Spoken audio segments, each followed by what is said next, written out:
everybody, this is Ann from Dragonfly Books and Art. This is part 2 of hammering flowers onto fabric and actually making a garment that you can wear. Let me quickly go over the supplies again, and then we'll get hammering and you can see how the flowers come out. Isn't this yummy? Look at these colors. Oh my goodness. I can't wait to see how they're going to turn out. Okay, so I went outside. I cut parts of flowers, some leaves. We'll see how those fit in with the project and go from there. Okay, let's start. This is always so fascinating to me because they're just so beautiful. Okay, so I'm going to put a piece of my rag underneath and part of the fabric right here, and you can see, I think, yeah, that this is where I'm going to be putting the flowers. If they come a little above or below the pins, that doesn't matter. That's just part of the design. Now, I tend to like randomness and putting things without a lot of plan, just because I like that free kind of flowing thing. If you want to plan and decide that you want some kind of a pattern on what you're doing, then you can do that also. Okay, so let's take another rag here and we'll just take our first flower. Now you can see most of these I cut with a stem. You can leave the stem on, or you can cut it off. Now this is a yellow nasturtium. When you place the nasturtiums down, they tend to spread out more, but I am going to try not squishing it out quite so much and see if I like the pattern. So I put the cloth over the flower and I just start pounding. Now you can see what's happening because it comes through on the top cloth. So you can begin to see where you need to pound, where you don't. Sometimes you need to fill out the flower more. But as you can see, you've got pretty much the pattern there. And if I pull it up, then you can see the flower against the fabric. If you saw an edge that you wanted to pound a little more, then you can do that. Okay? Now, I don't usually pull these off right away because they're damp. And they tend to come off better once they've dried up a little bit. So let's take something else. This one I think I'm gonna take the stem off. This is a cosmos, and you can see some of the leaves have started to deteriorate, but I don't mind that. And you can also put the flowers off the piece of fabric. So we're placing it on. Now, I'm going to try not to talk quite so much as I'm pounding because it's harder to hear. But watch as the color comes through.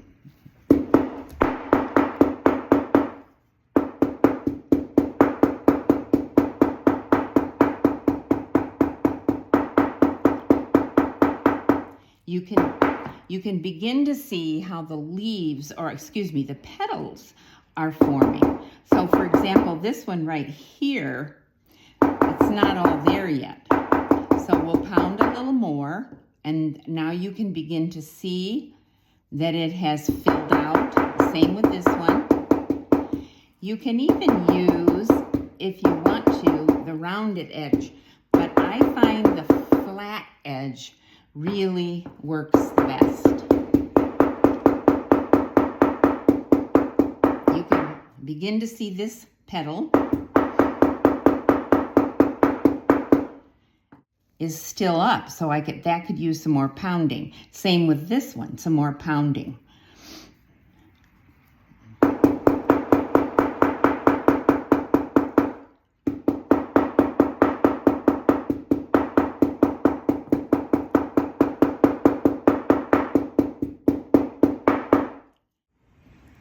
Okay, I want to show you how a white flower might show up on a light or a white piece of fabric.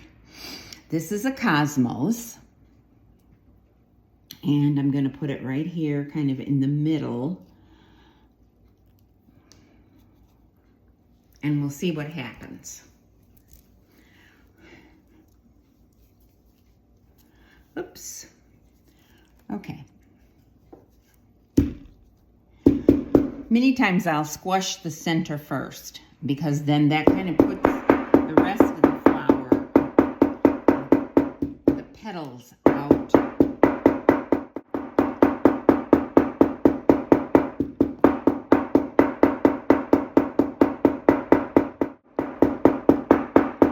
You'll see that not as much shows up on,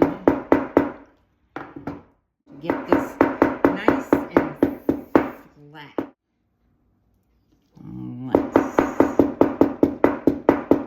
Okay, that's good. And oh, here's a red.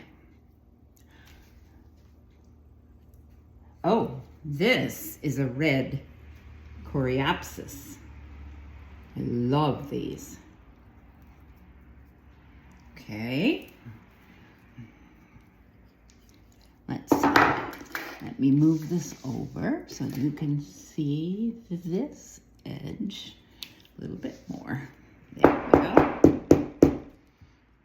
Oh, pin. It's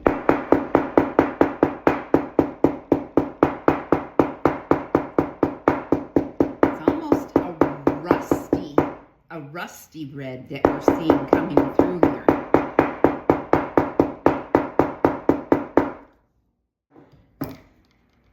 And I want to show you this because it does show the variegation that you're going to see in the pattern. It's really beautiful. Okay, let's see. Oh, you know what? I've got some hydrangea. I'm not sure how this is going to work, but let's try it. Maybe.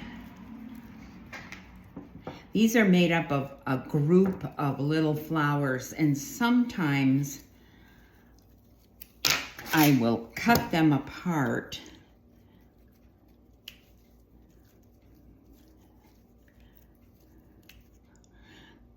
and kind of put them together here. Let's see how this comes out. Here's another one.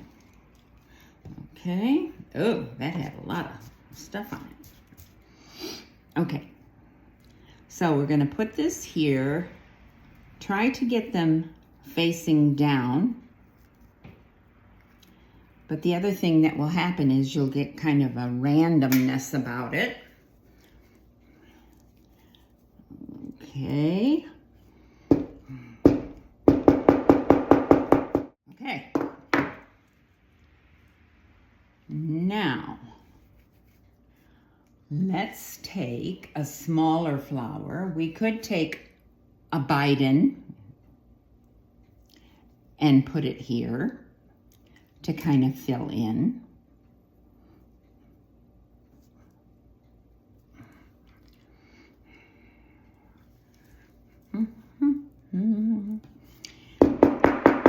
I often sing when I'm creating.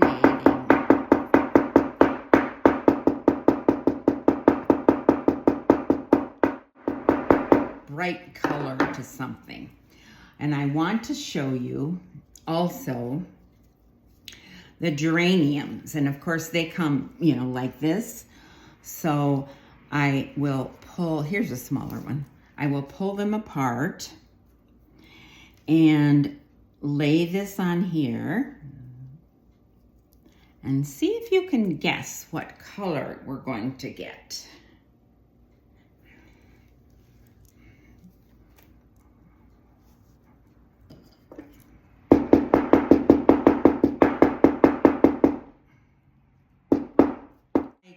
How the geraniums accent. They add a little bit different color from most all of the other flowers. Okay. All right. Let's take this off. We're doing pretty well as far as filling up this part here. Now, I have not tried phlox before. So let's try this. This is a little one, might look really pretty. Right here, there's a bud with it.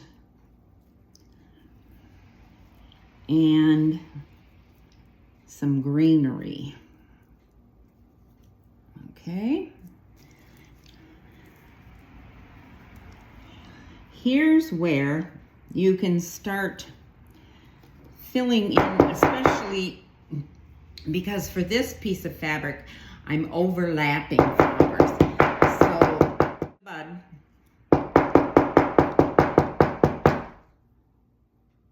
Oops. Okay. All right. Now, let's see. Where else might we put? Looks like we could use one there. And here's a couple of orange bitins. They're even smaller. There we go. And could have some right here because, I almost forgot. We'll have to show you a rose. We'll do it on the other side. Let's see what we have here. I got some of this. This is a geranium plant, but it's a special geranium plant. So let's try. I'm not sure how it's going to. Oh, that turned out really nice. Okay, now I want to show you a rose. They're beautiful,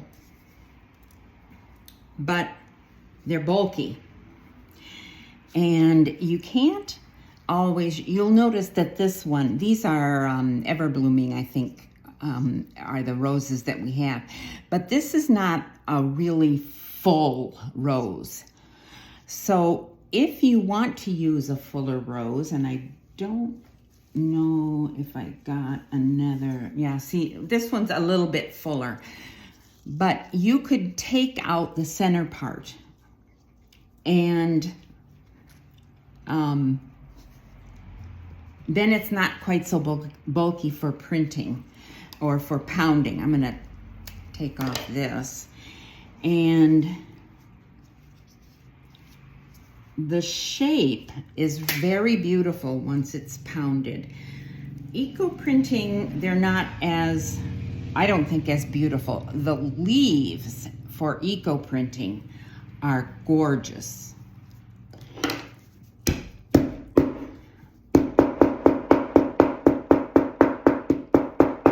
Now you'll notice, and the rose, these are red colors, and they tend to come out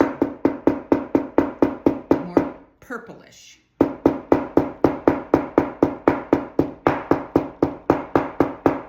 You can see the pattern here is really quite beautiful.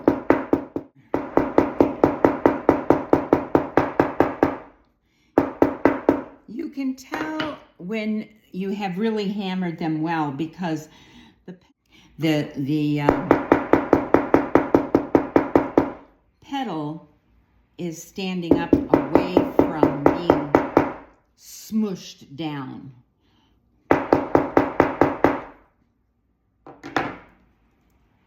Okay.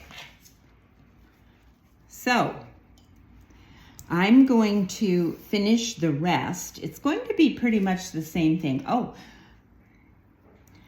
we can also put, this is Coreopsis, not Coreopsis, Cosmos. And I love the laciness of it.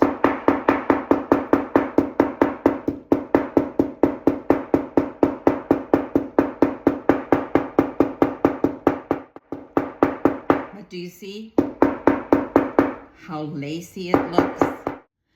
So I wanted to see if there were any other flowers. Oh, this is one. Yes, this is a marigold. This, I have some really big, thick marigolds, and I don't know exactly if they would be more of just blob. So I took some of the ones that were not as thick, similar to the roses, and you can either pull these apart, or you can set it here and kind of pull it apart. Once you do that, the petals, though, tend to kind of go everywhere. So we'll see how this comes out.